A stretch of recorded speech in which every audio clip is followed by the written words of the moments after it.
Welcome to the Vinny Rock Podcast. Much more than this, I did it my way. Yibbity yo. As I'm waiting for my next guest to show up on here, I'm going to go ahead and talk about my podcast sponsors. You guys already know Core Medical Group. I can't stress it enough. People, for some reason, don't fucking take me serious when I say this shit, but go get your fucking blood work done. I promise you probably have a fucking issue. There was an article that recently just came out with the Havoc Journal talking about PTSD is not the fucking worst thing that's happened to our veterans coming back from overseas. It's low T. And I promise you, anyone who's sitting here listening to this thinking like, I'm not sure. Well, fuck, go get tested. Go get checked. Go check them out if you guys are looking for a place. Core Medical Group, what they will do is test you anywhere in the United States of America, and they will ship to you and to your doorstep anywhere in the United States of America. So go check them the fuck out. Core Medical Group. Beyond Clothing, we already know. It is the expeditionary outdoor expeditionary clothing, layered system. They have backpacks, they have jackets, they have all kinds of stuff. All I'm asking you is give them a shot. Go check them out. You won't be disappointed. They have some of the best social media that's out there. Beyond Clothing, that's at beyondclothing.com. Some of the baddest dudes in the industry are wearing their gear. So I promise you will not be disappointed. Willie Pete's Chocolates. You guys, if you have not tried the fucking hot sauce yet, you're out of your fucking mind. I have had so many people message me, tell me how good it is. Trust me, you will fucking love it. Go get Willie Pete's Chocolates. Go get Willie Pete's Chocolates and go get the fucking hot sauce. I promise you will not be disappointed. Check them out. I love them. I love you. Let's go. Perseverance Survival, they make the Will Be hoodies. I feel like I always have to repeat myself, but I want to make sure that you guys are listening to this shit. The Will Be hoodies, as well as now Ranger panties. And if you don't wear Ranger panties, fuck you. Listen, some of the best fucking badasses in the world are fucking Army Rangers and fucking Marines and fucking and SEALs, and all these motherfuckers wear Ranger panties. They might call them something different. I call them Ranger panties. And you can get some at perseverancesurvival.com. Go check them out. Hey, GMR Gold just started a new program. If you guys go in there and go to Bullion Box and order a box, you guys need to use the promo code ROCCO, okay? Use ROCCO. Let them know that I sent you. Trust me, this has been a fucking awesome time for my kids and me, and just checking out the gold and the silver and the fucking, all the little medallions. It's been great. It's been fun. I want you guys to be able to enjoy that with your kids as well. So check it out, GMR Gold. If you guys are going to purchase anything, use the ROCCO promo code ROCCO. I'm going to stop there because the next guest is another new sponsor, and I want to talk about him later. Bye. And record. All right. Boom. Hey, what's up? Nick Palmisciano's here on the podcast with me today. How you doing, bud? How's it going, man? Good, man. Good. I'm super excited. Like, one, I'm excited that you were willing to become a sponsor on my podcast. I think that's fucking awesome. And like in the history of everything I've ever done, it's funny that it all comes back full circle now that Ranger Up is a sponsor of my podcast. I'm like, what the fuck? Right? Well, I mean, you did get the tattoo. I know. You know what's funny? I'm actually working on not. Most people don't know. Don't you say it? I was thinking about getting it covered up. Honestly, I'm getting both my legs covered up completely, but only just because I have a full art piece I want to get done. But those of you listening probably don't realize I have a Ranger Up tattoo on my right thigh, and that came from we were doing stunts for charity. Really, is what it was, kind of, right? And so I said I'd get an opposing T-shirt company on my leg. And it sure as hell wasn't going to be a grunt style one at the time. I was like, fuck that. Let's go with Ranger Up. You know what I mean? And so, yeah, I have a Ranger Up tattoo on my thigh. That's funny. I'm going to take a picture of it and post it on my Instagram before I post this fucking whole podcast. But no, man, the cool thing is what people will probably already know about Nick Palmisciano and Ranger Up and everything. But I thought it was real cool to have you on here to talk. One, just because I'm proud to have you on as a sponsor. But two, you really were... I think you were one of the first big military T-shirt companies that I even wanted to wear. Right, there was a 762 I think was pretty big in the AFEs, right, at military bases. Yeah. But there was nothing that I felt represented me, right, and as much as your guys' company, And you made a shirt that was a 75th. My first shirt, I had two shirts from you guys in the first place, and it was 2009. I bought a Ranger shirt. It was a 75th Ranger Regiment shirt, which like, fuck, dude, you don't find no one that makes a shirt about us. You know what I mean? Yep. And so I was super proud to buy that shirt, and the fucking fit of it was really nice. It was early on where I was still wearing 100% cotton shirts, and then I got one of yours, and I was like, whoa, this feels good. Yeah, I know. Dude, I knew nothing about T-shirts till I started doing this. And, at first you're like, oh, I just want, the guys are going to want thick. Just really rough shirts. Yeah. And then like after you start seeing what's out there, now I'm a total T-shirt snob. Like if it isn't silky smooth, I don't want it touching my body. Bro, I tell people like there's people that right now are like always wanting to order shirts for this and that. Like, no, dude, just get 100% cotton. Everyone loves that. I was like, no, they don't, bro. No, they don't. No one wants that bullshit. No one wants that heavy ass fucking thing that doesn't let you breathe. Yeah. But no, man. And that's kind of the beginning of, of the direction my life ended up taking me was with Article 15 and then collabing with you guys on several different projects, but mainly Range 15. And then after that, I went on to be an actor, right? I went on like after me and you had that conversation in the van day one, right? Yep. And it's just crazy. Man. I just like, I've told you this a few times. I'm excited that you went out and did it, because I'll be honest, you know how many people tell me all the things that they want to do all the time? Like I hear it almost every day, and I'm not trying to make fun of people, but I get messages as I know you do on Facebook, like, hey, this is my dream, blah, blah, blah. And then like when I meet people, they're like, oh, I want to do this. I want to do that. Like no one fucking ever does it. Yeah. No one does it. So, I knew you from, like chatting on the phone, a couple of events we went to and stuff, but like, you sat down there and you were like, this is what I want to do. I want to do all these things. And, talking about writing books, talking about, doing public film speaking. and public speaking. Yeah. And I was like, cool.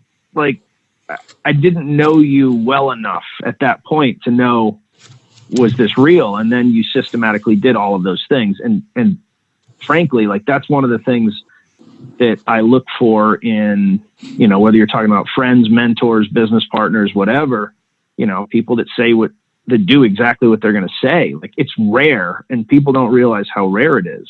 So like, I'm psyched for you, I'm psyched for, and I think if you keep doing that, man, like, you're the Rock part 2. I'd like to be the Rock, but part 2, but like a little bit better actor and less of an action star. You know what I mean? Like, to be honest, like if you peel back the layers of film and television and all that stuff, The Rock is a great entertainer, and that's dope. That's fucking outstanding. Yeah. And I'll always say that, like, he's a great entertainer. Like everything he does, like I'm willing to fucking check it out, but like, I don't want to be an entertainer, right? As much as I love to entertain, I would love to try stand up and all that stuff, but in the acting realm of the arts, I want to be respected as a genuine fucking actor. You know what I mean? Yeah. And that's the hard part. You want to go deeper. Yeah, and that's the hard part. Like I would love to be my name be used in the same sentence as Benicio del Toro, right? Those kind of actors who are just fucking incredible. You know what I mean? And that's to me is like everything he does. Yeah, everything he does, you're like, wow, what a fucking stud. Yeah. And how that guy goes from like hardcore films where he's like an assassin to like he's a jokey character in the Marvel universe, and you're like, I believe all of these characters.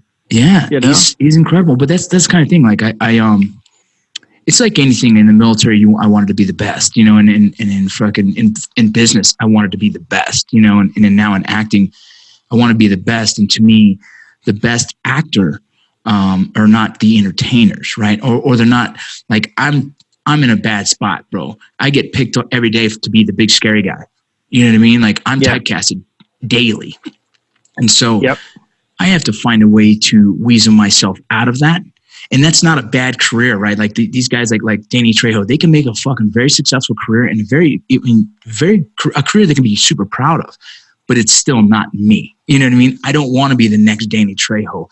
And like I said, there's nothing wrong with what he does. It's just, I want people to see past the tattoos, see past the bigger frame, and just see the genuine fucking artist. You know what I'm saying? Yeah. And that's been the fucking challenge. That's been a challenge, bro. Well, on the flip side, like it's a gift that you get to work And the more you get to work, the more you're going to be able to frame your own projects. Yeah. You know, there's no reason why you can't do, you know, in a couple of years, your own Range 15 on your terms. You know, and what I mean by that isn't a zombie comedy, but like, you know, produce my own shit. I assure you, write your own shit, produce your own shit, you know, like make the shit you want. Dude, that's the world I'm trying to go. You know, it's just, you know how hard it is, dude. I do. Yeah. This is tough. It's not t-shirts anymore. Like, and we didn't even do that well when I did it, right? We did it well enough. You know, it's cool. The two business models from Article 15 clothing to Ranger Up was so different, right? I think, you know, Ranger Up was a very structured and very, very organized. It was an orchestrated attack, right? It was the officer putting together an op order and having a plan of action. And then you got us guys who are just like fucking, you know, guerrilla war fighters. Like, let's go out there and just fucking raise havoc. And that's kind of what we did, you know? You guys did great though. And it was great. Like, yeah, but you know what? It didn't. I feel like if I had to choose the two, spikes in it's like spikes in sales or spikes even in notoriety, spikes in popularity. Those are all cool, right? But that's your 10 minutes of fame. That's your 15 minutes of fame. I really love the slow climb, right? Like I call it the slow burn, and I wouldn't call you guys a slow burn because you guys always been very, very proficient at what you do. But you're consistently there, and I can see Ranger Up being there for the next 20, 40 years at a high level and always growing. You know, in Article 15, we were struggling with that. And right now, I don't know what they're doing for business anymore. Obviously, I don't own it anymore. But at the time, man, we were killing it. But we also didn't know how to sustain it where it wasn't exhausting us because it was smoking us to sit there, think of a video, create a video. If it's not a hit, if we didn't do a bikini snap, if Matt wasn't drinking, if all the things weren't aligned, obviously it wasn't the hit. And so it was exhausting. Yeah, I think, you know, I always think about the collaboration, right? Like, you know, one of the reasons Range 15, I think, did so well is because it had both. Yeah, I think you're right. It had the officer side of it, and it had the enlisted side of it, right? It was just two different mentalities. Yeah, I mean, I'm not even saying it like that, but you know, like, you know me, I'm a grinder. So like in my everyday, like when we were promoting that film, every day was like, you know, what ads do we need to do? And, you know, we built that like, series of Facebook groups that were for every state and every sub-state. And, you know, and Suze and I were like cranking on that on the daily. You know, our best days were definitely days where, you know, Matt made a crazy video, you guys made crazy videos, but, you know, every day was good because we had a structure in place. We had both levels of the marketing, right? Yeah, we had both. You know, I'm trying to remember, Jack Donaghy, like you ever watch 30 Rock? If you haven't, it's just going to be a sad. So when he talks about the trivection oven, the 3 different fires, like that's kind of what we had with Range 15. And, you know, but on the flip side, like, you know, Ranger Up could have used more content back then. You know, we're looking at like, man, like, you know, one of the things I just appreciated about you guys in general was that you were the first people that did it differently. Yeah. So now there's like 27 different military brands. Like even I get confused, you know, like, is that my shirt? You know, like it's weird. It's funny because go ahead. I'm sorry. No, because they can start up now risk-free, kind of the way Article 15 started. You guys, you know, created a new business model. And so you were the only ones that basically wasn't, and I don't mean this in like a cocky way, but like, let's use Grunt Style as an example, right? So like Grunt Style started a year and a half after us. They kind of followed our business model and tweaked it, tried to improve it, you know, and they've done very well for themselves. And for a while, it was just Grunt Style and Ranger Up, and we kind of followed the same business model. Well, then everyone else that popped up essentially does the same thing. Like they try to create a similar brand that's slightly different, you know, like, you know, they swear more, they swear less, their art's simple, their art's more complicated, but it's pretty much the same thing. Then Article 15 came out, and I was like, man, like, these guys aren't trying to copy us. They're trying to do their own thing. Like Yeah. I say it all, I would never make a shirt that says fuck lettuce. Right. I would never make a shirt, any of those shirts that you guys made. And, I and wouldn't- on I our wouldn't side, make- right. And our side, we didn't want a shirt that says, like a forever live the creed of this, right? Because it was too moto for what we wanted to wear. And so we were like, Yep. well, Yeah. there's a space for us because we don't want that shirt. Right. And then, at the time, Grunt Style was making kind of the affliction style shirts. You know what I mean? It was, and so it was like, well, we don't fit in that either. And then it started becoming like, well, let's just do the weirdest thing possible.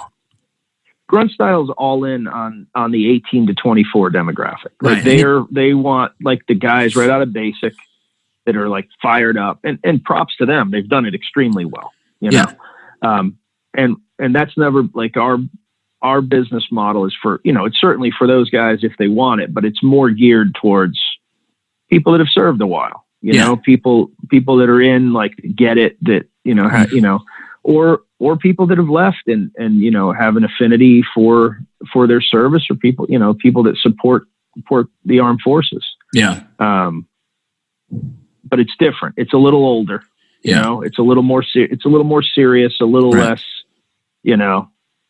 like stomp on the flag and I'll stomp on your ass, like I'm not doing that, It's so funny. You've got your First Amendment rights. If you want to be a douchebag about it, I will just, annotate you in my brain as a douchebag. Right. And, It's super funny how that works, right? Like, just in a conversation, we met with the lunch recently, and it was just like, we were a big deal at the time. It was very few out there doing what we did in our little world and we had a huge following, and we probably created a new version of the bro vet that we ourselves now are just like, you know what I mean? Like you did, because what people don't realize, people didn't realize, and probably still don't fucking realize, they won't dig past face value, right? Face value, we were goofy douchebags on fucking film.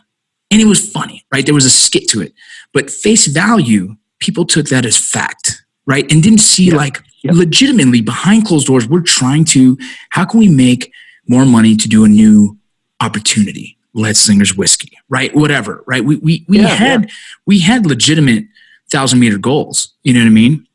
But we knew what worked was this really kind of douchey fucking, this over-the-top womanizer / drinker Matt, and then his two goofy ass buddies. You know what I mean? And we knew the dynamic of like the camaraderie was well, and there was genuineness to it too as well. So it kind of like, it was easy to fucking, people were like, man, these guys, I would drink beers with these guys, and so we knew what we had, but people couldn't get past the fact that it was just a fucking gimmick, right? It was just a YouTube video. And they started believing like that is what a veteran should be like. And when they did that, when we did that, we didn't know, we kind of fucked the community in the sense where guys who were coming out of the military still need to find an identity, and they fucking fell into the fucking, right, like the typical guy that we showed on YouTube, but not the genuine person who we are. And that bothered me because I was like, fuck. But that's on them a little bit, like you can't take responsibility. You're clearly putting out a skit, Right. But to some extent, it's also the reason why, I launched BNN. I've got another show coming out that we're creating called Leather Talk, which I need to get you on. Keep telling you, we gotta fly you out. But it's like a 90-minute conversation about like serious stuff. We kind of lay it out in advance what we're going to talk about, and then we go real deep. And my goal with all these things is to start showing that veterans are actually really intelligent, smart. Well, that's a big reason. Yeah. And that's a big reason kind of why I branched off to do my thing. I think the whole time we were doing Article 15, Let's Slinger's Whiskey, all the stuff like that, I tried to keep the very human side of me apparent and out there. And because like, I knew, dude, we were actors, right? We were just actors. And like fucking people didn't know the real side of us until they started to actually follow us, and then I started doing that more, and I was like, you know what? I really like being the genuine side of me all the time. You know what I mean? Like the gimmick stuff got old, and if I was going to be acting, I need to really be acting. Yeah, and you also get older, man. Like that's the other thing. For me, like when I started this, I was like 29. Yeah. 28, like, and I'm 42. So I'm not writing about stupid shit that I did when I like used to, in the military when I was drunk or, silly thing. Like those are things that like, yeah, I did them and it was fun. And like, I don't regret any of it. Yeah. They're good stories, but like, I'm not going to be the 42-year-old dude talking about like, oh yeah, chicks. Like I'm afraid of my wife. Like I'm not even making those jokes. Well, yeah, my joke now is like, oh my God, my daughter's dating. You know what I mean? It's like completely different world now, bro. Yeah. And I'm comfortable with that. Like I'm not trying to pretend that I'm cool. Yeah, no, because I'm not. You know me. That's the thing is, you're not that cool, bro. But what's funny is I think you've always been grounded in knowing who you are. Right. Like, and that's important. Yeah. Like you got to know who you are. You got to know what you represent, and you got to be very, very, very, very stern on that idea, because if you're just flexible with it, like those are the guys that continue to like, they can't figure it out. Like I knew who I was. I'm a dad. You know what I mean? I'm a dad. You know? And when things started getting a little out of hand with the Drinking Bros podcast, as much as I love those guys and I love the platform, and I love the people that support it. It's a really cool platform. But the content started getting to the point I'm like, oh shit, my kids are going to get older and hear this and I'm going to be fucking embarrassed. And that's where I was like, all right. 100. That was it. Did you realize? I think I did one more after that. I did episode 100. I'm sitting there and everyone's like thought that I was going to be like loving life. Right? I'm like, no, bro, this is fucked. And I knew. I was like, I can't keep doing this, dude. I just started a new relationship. You know what I mean? I was a single dad of 4 fucking kids. And I'm like, well, everything I did, I knew was coming back. And I posted a picture yesterday on Instagram. Bro, all the same old fucking jokes pop up still. And like, oh, you're fucking the zombie. I'm like, great, dude, right? And then some guys, another comment from Drinking Bros. And I'm like, great, dude. Like some of these guys will never get over those stuff. And it's good. It was fun. Yeah. But bro, if this follows me for 5 more years and someone meets my wife and says, is this the zombie? I'm going to fucking punch you in the goddamn face. Well, it's funny. Like, that day on set, I've never seen a dude more nervous. Like you really wanted nothing to do with like writing it was funny and we were all laughing about it, and I think that was I don't know, did you write that? It was your idea? Yeah, I can't remember. The original idea was way funnier and not as graphic as what we showed. The original idea was that every time they walk into the room, I'm pulling security on the zombie. Every time they walk into the room, another piece of her is missing, right? And I pretty much fuck her to pieces, but no one ever sees but you don't see it. Right. That's right. Remember, it's like an assumption like, oh my God, what are you doing to her? Nothing, bro. You're right. But it was also like, that's right. God. I remember it. Right. And so it's also like, that's kind of ugly, right? It's kind of, so the way we did it that way. And still, I never thought about the act of doing it, bro. I thought about like, oh yeah, this is going to be funny. That part was definitely a part of the script that I didn't touch. That was a original Billy J. and Ross. Yes. I was like, this is not a me scene. Yeah, bro. And so then when that scene happened, I was like, Yeah, but you were crazy uncomfortable. Dude, it's like uncomfortable. Crazy uncomfortable. As much as I can talk with the boys and have fun. Yeah. Rachel was very good. Right. She was good to you.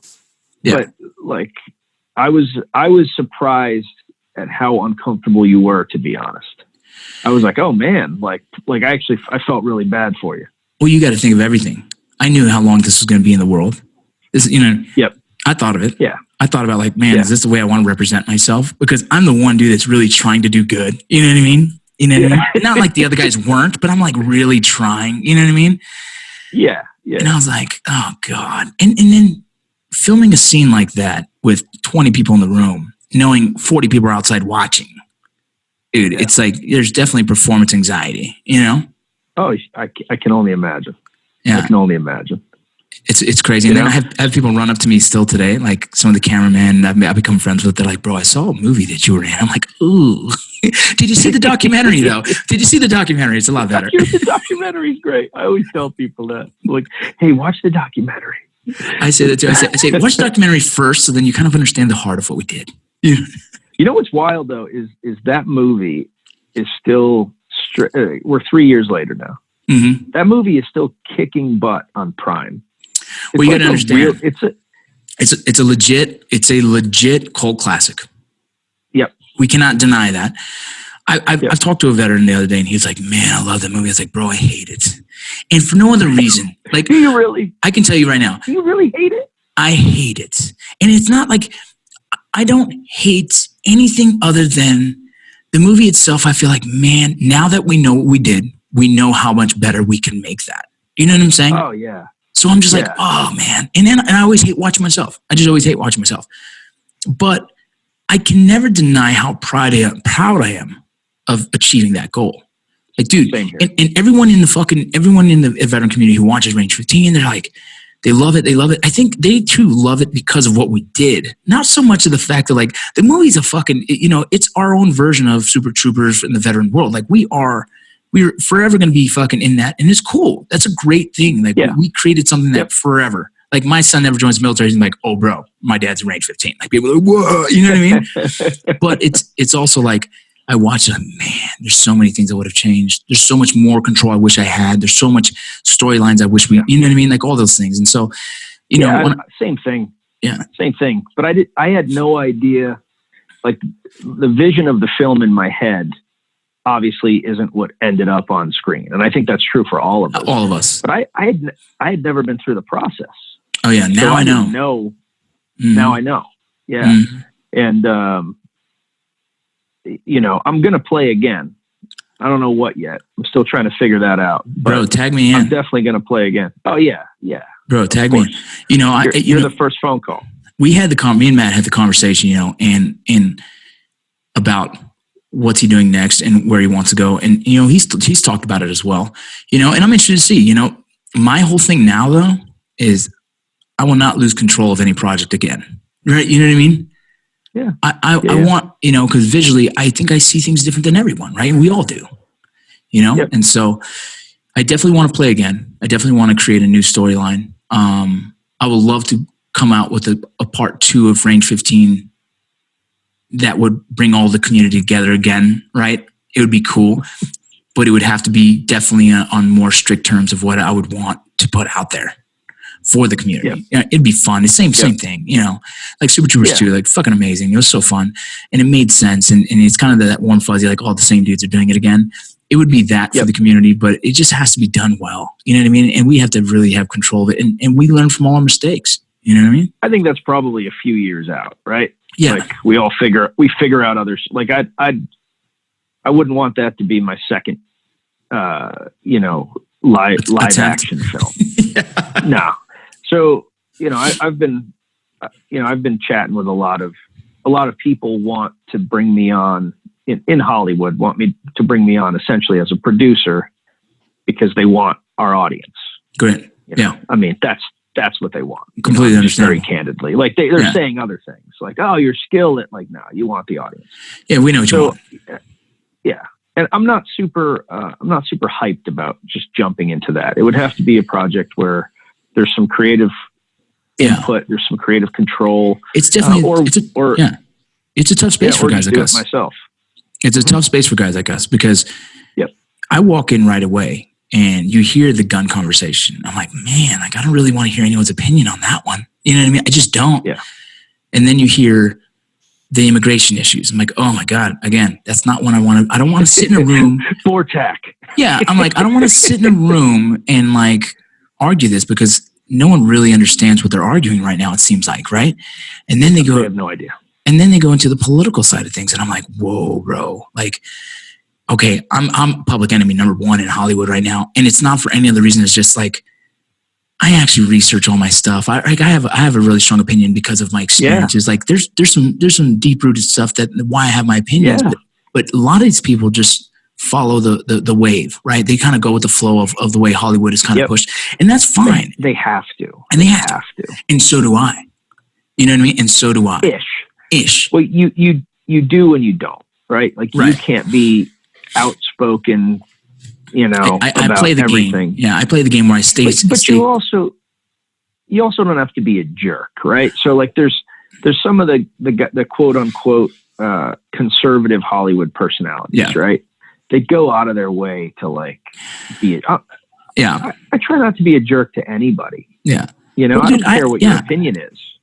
There's several of the guys on set that I have really good conversations with, and they ask me, and I say, look, man, we'll talk about it, right? And as long as no one gets upset, but I'm going to give you like the facts of what I know about immigration, right? Like that's a big one because a lot of Latinos are on set. And so I get it. And I explain to them like, look, man, here's policy.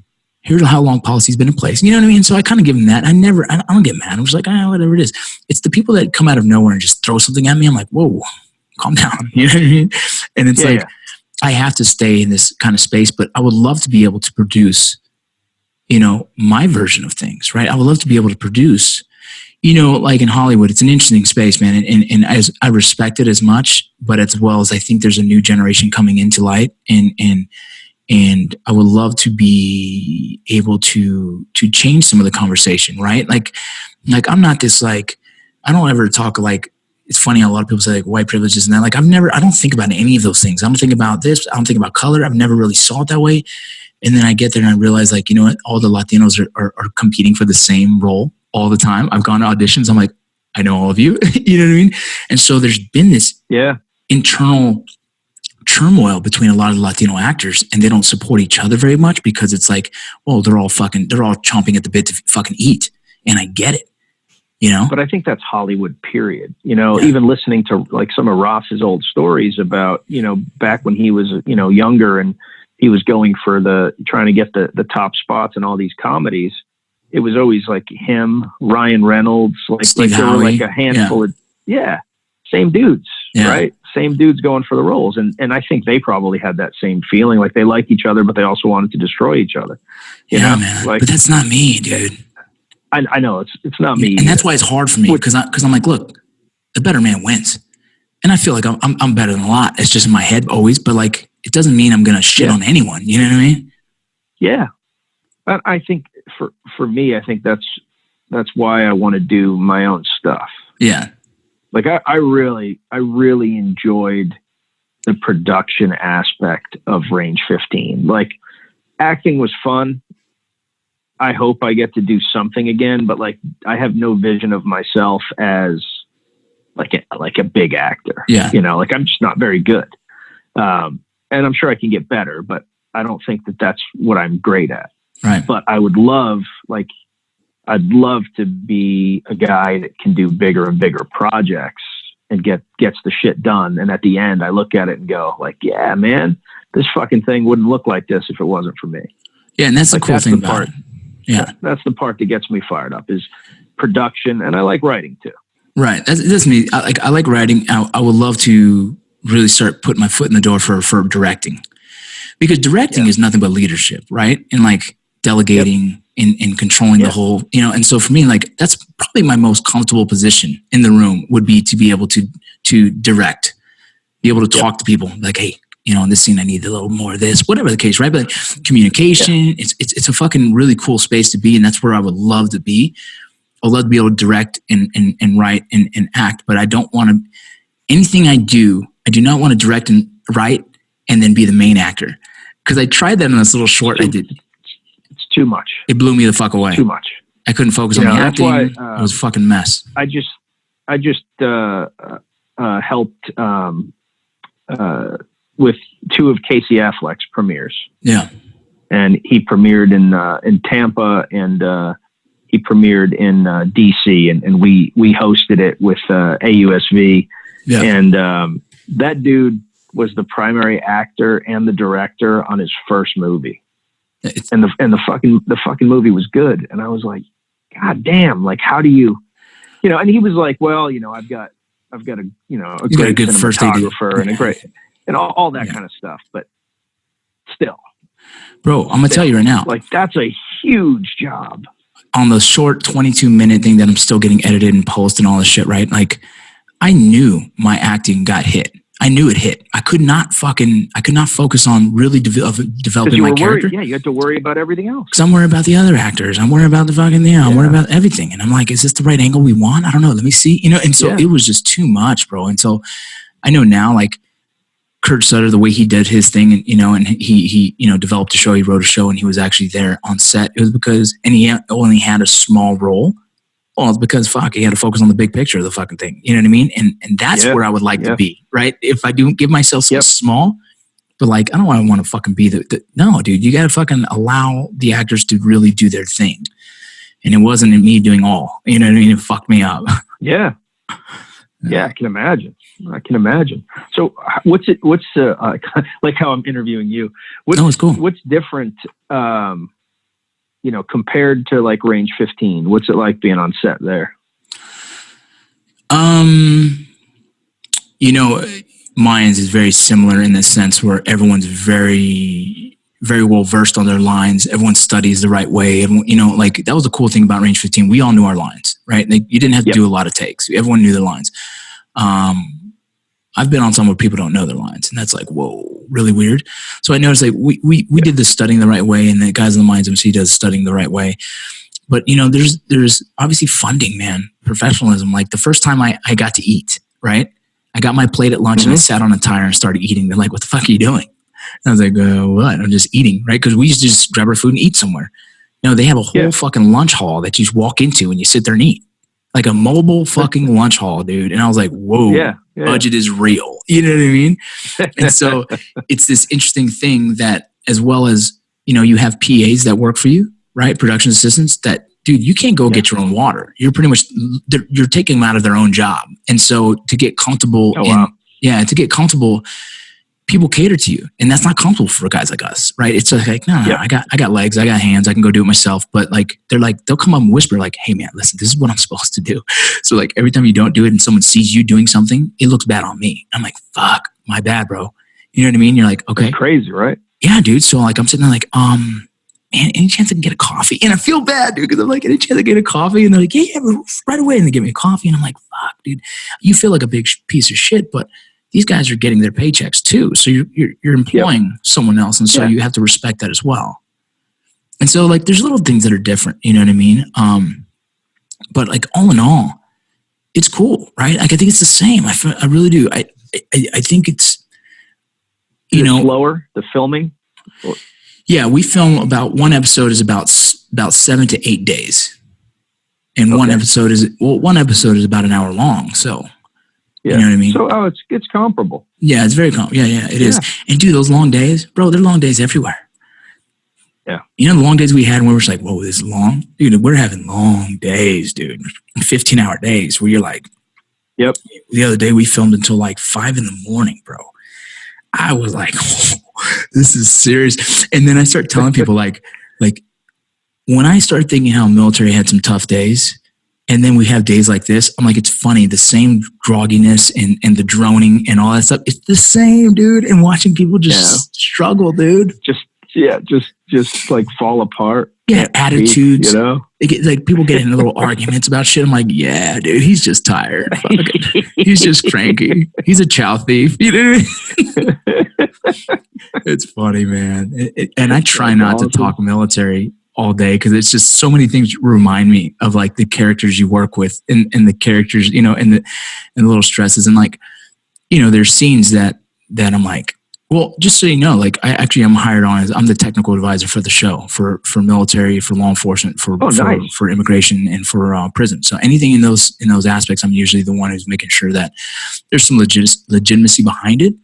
But I also understand. We can give you shit. Oh, we please. Can give you shit if it's messed up. Partly. There's also time, right? You know what I mean? Time is everything, and director's discretion. Yeah, right. And so sometimes I'll be like, hey, I think we should. They're like, I'm like, okay. It's just going to be my name on it. Just going to be my name on it. But it's cool, man. And it's fun to be a part of it in that sense, and I don't know, man, it's crazy. I think we do round 2. It's going to be a lot better because I know what we can do and what we can't do, Oh, for sure. It's crazy. For sure. How's business going with Ranger Up, man? It's going great, man. Yeah. Like, record-breaking year. Like everything's good. Kind of big changes for us. We closed down our North Carolina warehouse, and as now an icon. Our warehouse. Yeah, I know. It was definitely sad. Like I definitely did the whole like stand there and look down the warehouse like out of a movie kind of thing. Like yeah. But I mean, like when I moved into that place, my daughter was 3. My son wasn't even 1 yet, you know, so I've got like pictures of him like running into the place, and we had like, you know, something like somehow like a roll of toilet paper got stuck to his leg, and so he was just like toilet papering the place, and like that was when we just had one bay, and then, you know, fast forward, you know, 12 years, and it was like we had, you know, 25,000 square feet. I mean, it was like crazy, you know, and you measured success almost in like how much warehouse you needed. So like as we kept growing, it was like, man, we're really making it. But then you realize we brought on, we brought on some new investment, and with that investment came, you know, just like professionalism that like I wasn't ready for. Like it was like, man, so now we have this amazing facility in Columbus, Ohio, that does all of the operations portion, which I have done for 12 years. And now, you know, the core of Ranger Up is in this like kind of fancy downtown Durham office, kind of corporate almost, you know, right?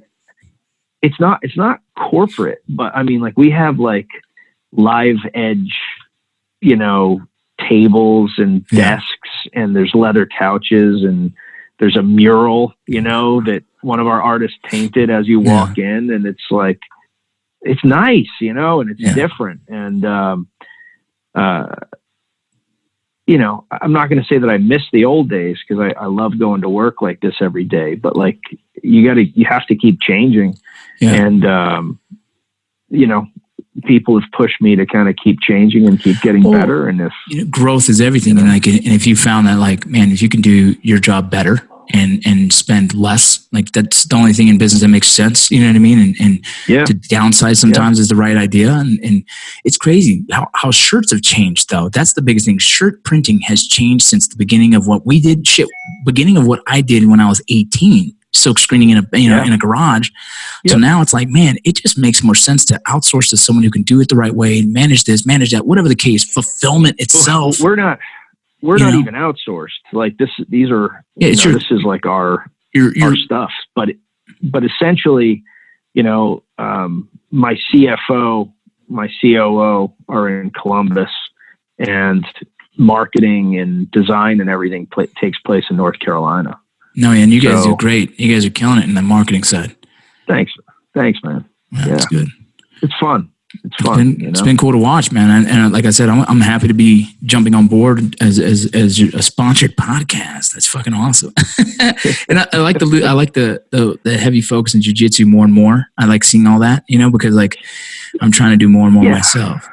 You know what I mean? Well, like whenever we think about the brand, like I always think about, I know this sounds weird, but I think a heavy component of who our customer is are like people that have suffered, people that thrive in suffering. Like I think when people ask me what my core skill is, I'm good at marketing. I'm good at crunching numbers. I'm good at speaking. I'm good at a couple things. Like I'm great at suffering. Like I can suffer through bad situations. I get ready for, I'm always like, and you know this about, I'm always worried. Like, what's the worst thing that could happen right now? That's what I'm always thinking about. Like we finished, you know, we're like a day away from finishing range 15, and you guys are like, oh my God, like we did it. And I'm like, what happens if tomorrow we get struck by lightning and we can't finish this one scene? And you know, like,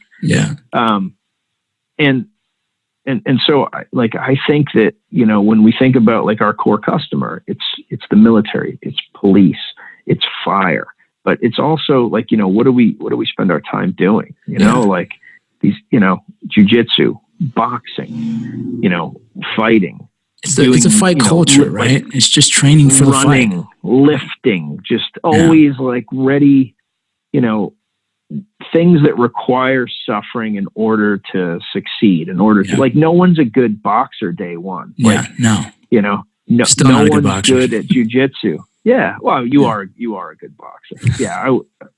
The first time I saw you move around, I was like, oh, this is real. You know, like I think you and Matt were like first hitting pads, and then, but even how you were holding pads, I'm like, oh, this is legit, you know? Cause at that time, I don't think I knew your dad the first time Yeah. The first time that I saw you move around, I was The just suffering that he put me through. yeah. Well, because if you've boxed, you immediately, like anybody can be made to look good hitting pads. Yeah. Like anybody, right? Like you don't have to know how to box. You can spend a few afternoons with somebody and it's a routine and you get it memorized and it's like, oh man, that guy's good. There's a difference when you see somebody that actually knows what they're doing and you've boxed, you instantly recognize it. And I don't have anywhere near the experience that you have, but I boxed for a while. And so I saw you moving around with Matt and I was like, oh shit. Like, okay. Like that's real. And then I found out later that, who your dad was. And then when you got in there with Justin, Gagey, there you go. He was surprised and that cracked me up pretty bad. Just spending time in there, man. Just spending time in there. I still try and tell my kids like wrestling. Wrestling's so big in our household, but it's like all my sons stopped wrestling. They don't want it. I'm like, oh, really? Yeah, man. I'm like, oh, that's too bad. I'm trying to take them into the jiu-jitsu realm. I think the aggressiveness of the coaching that we had early on kind of spooked them a little bit, emotionally kind of like, and it was a tough coach and I loved it, but I don't think it was good for them, whatever the case, right? It's not, you can't coach kids like that. Yeah. And that's the thing is like here in Utah, the girls coach, fucking awesome. And, the girls are enjoying it and the two older ones right now are just all over. They're like, they're in. And so I'm curious to see how it goes for them. But, it's so important for me. I try and talk to them. They're like, Dad, you don't know. And I was like, man, I've been in fights. Trust me. I'm trying to help them mentally while the coaches are helping them physically. And it's funny how they just don't want to listen to Dad. I'm like, okay, yeah, Dad's never done anything hard. That's always the way it is. Yeah. Right. That's crazy. Always the way it is. Like, my oldest boys, like, my oldest is now in college. But, all through like he started wrestling in 8th grade, and it was like, hey, I can work on this stuff with you. Like we can, cause we have mats, we like, hey, let's go train. And it was until his senior year, it was very much like, what does Dad know? Like Dad doesn't know anything. And then like he saw me wrestling with somebody that like is, I can't remember if it was a college wrestler or something. It was somebody. Yeah. And like, he was like, oh shit, Dad knows what he's talking about. And then all of a sudden, like I was cooler, and I'm going through the same thing with my next son now. Dude, yeah. The only one so far that like from day one is like on board is my oldest daughter. Yeah. And she's an assassin now. She's an assassin. That's the crazy thing. I have my 14-year-old. She's the one that like I can coach all day, and I can be Drill Sergeant Vargas. I can be like up, go, and she responds, bro. But no, with my oldest one, I'm like, just have fun, work hard, don't quit. Like, she just, that's it. Like if I say anything, I said something to her one time in our high school wrestling match, and she should have beat the fuck out of this kid because he just wasn't technically sound. Yeah. She is, right? She's technically sound, but emotionally just freaking a wreck sometimes. And I walk in and watch her. I'm like, you're better than that. You got a better shot than that. She goes, Dad, shut up. And I was like, whoa. What the hell was that? Right? Like my kids would never talk to me that way, but I can tell how stressed she was. And I was like, all right, I'll just have to let that one slide because she's in high school and the pressures of everything else, Yeah. Yeah. And sometimes they don't want to receive the information. Yeah. Kids. My daughter is going into 7th grade. And she competed in the same day in like essentially middle school states for women and for men. Nice. Right. So she was allowed to compete in both. Yeah, in both. Yeah. And so she ended up getting second in the state in women's, and she lost like a real close match, 6-5, steps off the mat, and they start calling her for the quarterfinal round of boys.